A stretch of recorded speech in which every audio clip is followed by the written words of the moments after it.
कहानी की शुरुआत में हम एक आदमी को देखते हैं जो सड़क से होते हुए जंगल की तरफ जा रहा था। अचानक कोई उसके पीछे आता है और अपना चाकू निकालता है। फिर देखते ही देखते वह उस आदमी के पूरे जिस्म को चीर देता है। उसने चाकू से उस आदमी के शरीर पर कई वार किए और फिर उसे घसीटते हुए अपनी वैन में डाल दिया। इसके बाद अगली सुबह का सीन दिखाया जाता है। यह वैन कीथ की है और अपनी फैमिली के साथ जंगल में कैंपिंग के लिए आया है। कीथ अपनी फैमिली के लिए खाना बनाता है और सब खाना शुरू कर देते हैं, लेकिन उसकी बेटी एमी आज खाना खाने से इनकार कर देती है और फोन पर बात करते हुए जंगल की ओर चली जाती है। तभी वहाँ दो आदमी आते हैं जो कीथ से अपने एक साथी के बारे में पूछते हैं। यह वही आदमी था जिसका मर्डर रात में हुआ था। जवाब में कीथ कहता है, नहीं, हमने किसी को नहीं देखा, हम तो अभी अभी यहाँ कैंपिंग के लिए आए हैं। साफ था कि कीथ उन्हें इग्नोर कर रहा था, लेकिन तभी कीथ का बेटा आकर उन दोनों आदमियों को चॉकलेट्स दे देता है। वह चॉकलेट लेते हैं और इतनी ही देर में एमी भी वापस आ जाती है। कीथ एमी से कहता है, जाओ वैन में बैठो। एमी को देखते ही वह दोनों आदमी कीथ से कहते हैं, क्यों न हम आपकी वैन देख लें, हमें शक है कि हमारा साथी आपकी वैन में हो सकता है। कीथ बड़े आराम से सिचुएशन हैंडल करता है और कहता है, माफ करना, लेकिन हमें थोड़ी जल्दी है। यह सुनकर वे दोनों चुपचाप अपनी गाड़ी में बैठकर चले जाते हैं। कीथ और उसकी फैमिली भी जल्द ही अपना सामान समेटकर घर की ओर निकल पड़ते हैं। अभी वे आधे रास्ते में ही होते हैं कि उन्हें वही दोनों आदमी दोबारा रास्ते में मिल जाते हैं। वे अपनी गाड़ी ठीक कर रहे थे और इस बार एक आदमी के हाथ में गन भी थी। यह देखते ही कीथ की पत्नी डर जाती है और कहती है, वैन को पीछे ले लो,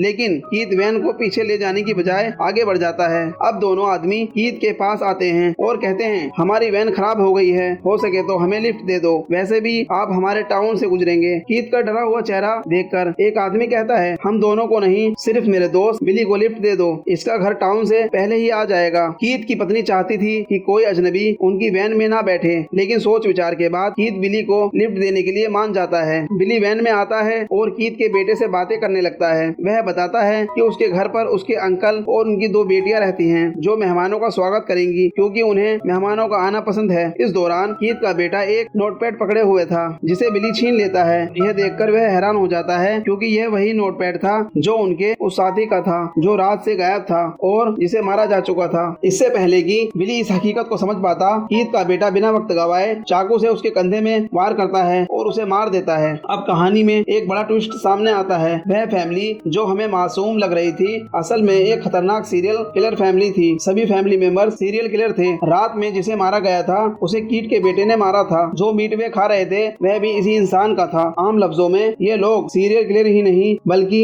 कैनिबल्स भी हैं, यानी इंसानों को खाने वाले लोग। लेकिन इनका हुलिया देखकर कोई भी उन पर शक नहीं करता। बिली का मर्डर करने के बाद यह सब मिलकर उसके छोटे छोटे टुकड़े कर देते हैं और फिर उसे फ्रिज में रख देते हैं, क्योंकि यही तो उनका खाना है। इस समय कीथ की वाइफ अपनी बेटी एमी को इस आदमी की आंख देती है। यह देखकर उसका बेटा पूछता है, आंख आप इसे क्यों दे रही हैं? ये तो मुझे मिलनी चाहिए, आखिर मैंने इस आदमी को मारा है। पर कीथ की वाइफ कहती है, मैं ये आंख एमी को इसलिए दे रही हूँ क्योंकि वो अपने ऊपर कंट्रोल रखती है, किसी पर ऐसे ही नहीं टूट पड़ती। इसी बीच बिली का फोन भी रिंग करने लगता है और गुस्से में कीथ उसे तोड़ देता है। इसके बाद ये लोग अब बिली के घर पहुंच जाते हैं, क्योंकि बिली ने बताया था कि वहाँ उसकी फैमिली रहती है। घर का दरवाजा खटखटाने पर दो लड़कियां दरवाजा खोलने आती हैं, बड़ी बेटी जूलियन और छोटी बेटी सुआना। ये फैमिली बहुत मासूम बनते हुए इनसे कहती है, असल में हमारी वैन खराब हो गई है, अगर आप बुरा ना माने तो क्या हम आपके घर थोड़ी देर रुक सकते हैं? इससे पहले कि जूलियन कुछ बोल पाती, सुआना कहती है, थोड़ा और आगे चलो, टाउन आ जाएगा, वहाँ रुक जाना। जवाब में कीथ की वाइफ कहती है, नहीं, हमें रास्ते में बिली मिला था, आपके भाई ने ही हमें यहाँ आने को कहा था। अपने भाई का नाम सुनते ही वे इन्हें घर के अंदर ले आते हैं। ये लोग इन्हें खाना भी देते हैं, लेकिन वह उन्हें पसंद नहीं आता, क्योंकि ये इंसान खाने वाले लोग हैं। आम खाना इन्हें कैसे पसंद आ सकता है? खाना खाने के बाद कीथ उनसे कहता है, अगर आप बुरा ना माने तो क्या मैं आपका फोन इस्तेमाल कर सकता हूँ? अंकल जवाब देते हैं, असल में हमारे घर में एक ही फोन है जो बिली के पास होता है, वो आ जाएगा तो आपको फोन पर बात करवा देगा और आपकी मंजिल तक पहुँचा देगा। खाना खाते वक्त सुआना उनसे कई सवाल पूछ लेती है, जैसे अगर बिली आपको रास्ते में मिला था तो उसने आपको घर तक क्यों नहीं पहुँचाया? तब कीथ की वाइफ कहती है, वो तो बेचारा खुद पैदल था, वो अपने दोस्त की मदद के लिए वापस रोड की तरफ जा रहा था, उसने बस हमें एड्रेस बताया और चला गया। लेकिन सुआना के सवाल खत्म होने का नाम ही नहीं ले रहे थे। उसके सवालों से तंग आकर ये सब अपने अपने हथियार निकाल लेते हैं और गुस्से में सुआना को मारने की सोचते हैं। तभी दरवाजा खड़खड़ाने की आवाज आती है और वहाँ एक आदमी आता है जिसका शरीर काफी हद तक कटा फटा होता है। इसे देखकर चारों घबरा जाते हैं, क्योंकि ऐसे इंसान से लड़ना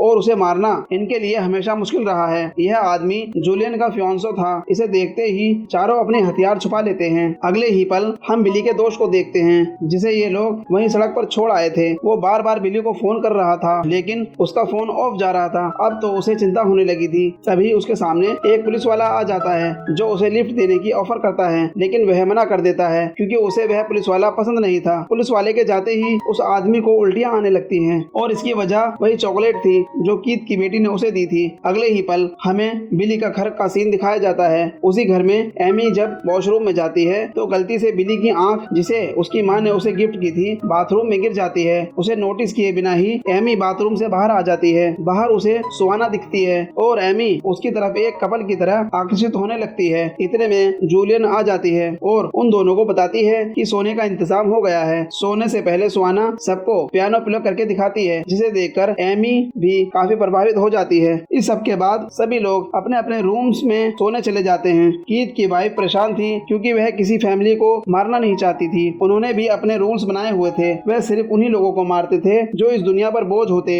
जो बुरे काम करते। उन्होंने कभी हंसती खेलती फैमिलीज को नहीं मारा था और आज ये लोग वही करने जा रहे थे। तब कीथ अपनी वाइफ को रिलैक्स करते हुए कहता है, इसके बारे में ज्यादा मत सोचो, ये लोग भी इस दुनिया पर बोझ ही हैं। देखो इनकी जिंदगी कैसी है, ना कोई एम ना कोई गोल। तुम परेशान मत हो, सब कुछ ठीक हो जाएगा। इसके बाद कीथ अपने बेटे के पास जाता है। हमें पहले से पता है कि वह बहुत ज्यादा जज्बाती है। कीथ अपने बेटे से कहता है, जूलियन को तुम मार लेना, लेकिन उसके फियांसों को मैं मारूंगा क्योंकि वो एक ताकतवर इंसान है। मेरे सिग्नल देने से पहले तुम कुछ भी उल्टा सीधा मत करना, वरना गड़बड़ी हो सकती है। दूसरी तरफ सुहाना के रूम में एमी थी। वह सुहाना के अवार्ड्स देख रही थी जो उसने निशानेबाजी में जीते थे। उसका निशाना बहुत पक्का था। ये दोनों यही बात कर रहे थे जबकि कीथ अब पहुंच चुका था सुहाना और जूलियन के डैड के रूम में उन्हें मारने के लिए। जैसे ही जूलियन के डैड को कमरे में हलचल महसूस होती है, वह डरकर चीखने की कोशिश करते हैं, लेकिन इतने में कीथ उनके मुंह के अंदर कुल्हाड़ी मारकर उन्हें हमेशा के लिए खामोश कर देता है। घर के बाहर कीथ का बेटा जूलियन के फियांसे पर हमला कर देता है। ठीक उसी वक्त जब वह उल्टी कर रहा था, उसने पीछे से अपने दोनों चाकू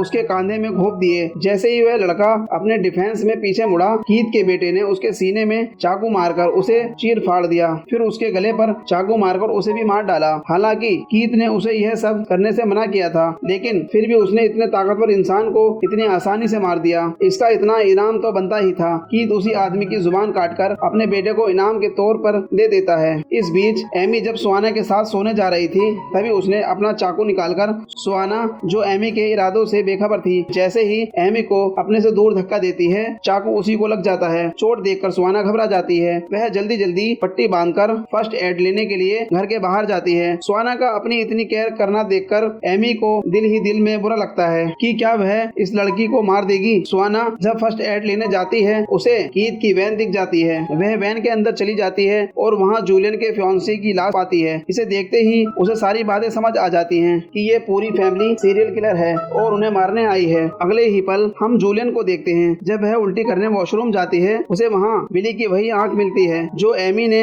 गलती से गिरा दी थी। यह देखकर जूलियन को भी समझ आ जाता है कि कुछ गड़बड़ है और उनकी जान खतरे में है। डरते हुए वह जल्दी से अपने डैड के रूम में जाती है और देखती है कि उनके डैड को मार दिया गया है। वह जोर से चीखती है। तभी कीथ वहाँ आ जाता है। उसके मुंह पर हाथ रखकर उसे वहाँ से ले जाता है। कीथ जूलियन को अपनी वाइफ के पास लाता है और कहता है, चलो इसे मारो। लेकिन इसकी वाइफ अभी तक इस लड़की को मारने के लिए तैयार नहीं थी। इससे पहले कि वो जूलियन को मारती, अचानक एक तीर आकर उसकी गर्दन के आर पार हो जाता है। सुहाना, जो इनकी सच्चाई जान चुकी थी, अपने डिफेंस के लिए अपना तीर उठा चुकी थी। शोर सुनकर एमी भी वहाँ आ जाती है और अपनी माँ को मरा हुआ देखकर उसका दिमाग घूम जाता है। वह सोचती है कि अगर उसने सुहाना को ही पहले मार दिया होता तो उसकी माँ अभी जिंदा होती, लेकिन अभी भी देर नहीं हुई थी। बाकी सब लोगों को बचाना था, इसलिए उन्होंने प्लान किया कि वे जल्द ही इन दोनों लड़कियों को मारकर इस घर को जलाकर यहाँ से निकल जाएंगे। अब ये लोग जूलियन को टॉर्चर करना शुरू करते हैं ताकि उसकी चीखें सुनकर सुहाना यहाँ आ जाए। सुहाना आती है, लेकिन चालाकी से।